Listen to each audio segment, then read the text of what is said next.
Gulf രാജ്യങ്ങളിൽ May 27 Baliperunnal. Saudi അറേബ്യയിലാണ് മാസപ്പിറ കണ്ടത്. ഇത്തവണ ഒമാനും മറ്റ് രാജ്യങ്ങൾക്കൊപ്പമാണ് പെരുന്നാൾ ആഘോഷിക്കുന്നത്.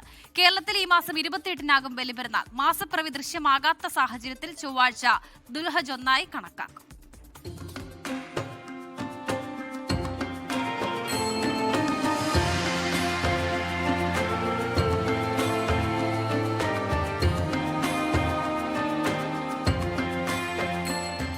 ദുൽഹജ്ജ് പിറന്നു.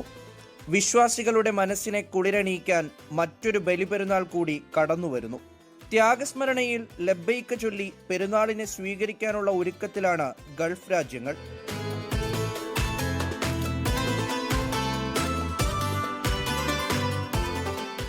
പിറ കാണാൻ വലിയ സജ്ജീകരണങ്ങളാണ് സൗദി അറേബ്യയിലും UAE-യിലും ഒമാനിലുമൊക്കെ ഒരുക്കിയിരുന്നത്. ആദ്യം പിറ കണ്ടതായി സ്ഥിരീകരിച്ചത് ഒമാനിൽ. സാധാരണ ഉണ്ടാകാറുള്ളതുപോലെ കേരളത്തിനൊപ്പമാകില്ല ഒമാൻ പെരുന്നാൾ ആഘോഷിക്കുന്നതെന്ന് ഇതോടെ ഉറപ്പായി. പിന്നാലെ സൗദിയിൽ പിറ കണ്ടതോടെ എല്ലാ ഗൾഫ് രാജ്യങ്ങളും ഒരുമിച്ച് ബലിപെരുന്നാൾ ആഘോഷിക്കുമെന്ന് സ്ഥിരീകരിച്ചു.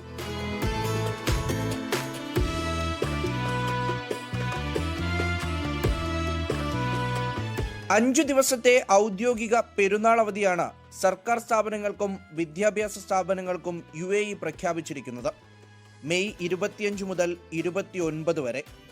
എന്നാൽ ശനി ഞായർ ദിവസങ്ങൾ കൂടി കൂട്ടുമ്പോൾ അവധി 9 ദിവസമായി മാറും. ചെറിയ പെരുന്നാളുമായി താരതമ്യം ചെയ്യുമ്പോൾ പശ്ചിമേഷ്യൻ സംഘർഷങ്ങൾക്ക് അറുതി വന്നതിനാൽ ബലിപെരുന്നാൾ ഗംഭീരമായി ആഘോഷിക്കാനുള്ള ഒരുക്കത്തിലാണ് മലയാളി പ്രവാസികൾ ഉൾപ്പെടെ ഗൾഫിലുള്ളവർ.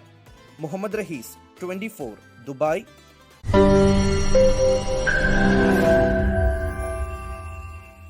ലോകത്തെവിടെയായാലും ഏത് സമയത്തും 24 വാർത്തകളും ഓഗ്മെന്റഡ് റിയാലിറ്റി പാക്കേജുകളും എക്സ്പ്ലെയിനറുകളും വിശദമായി കാണാൻ ഞങ്ങളുടെ YouTube ചാനൽ നിങ്ങൾക്ക് സബ്സ്ക്രൈബ് ചെയ്യാം.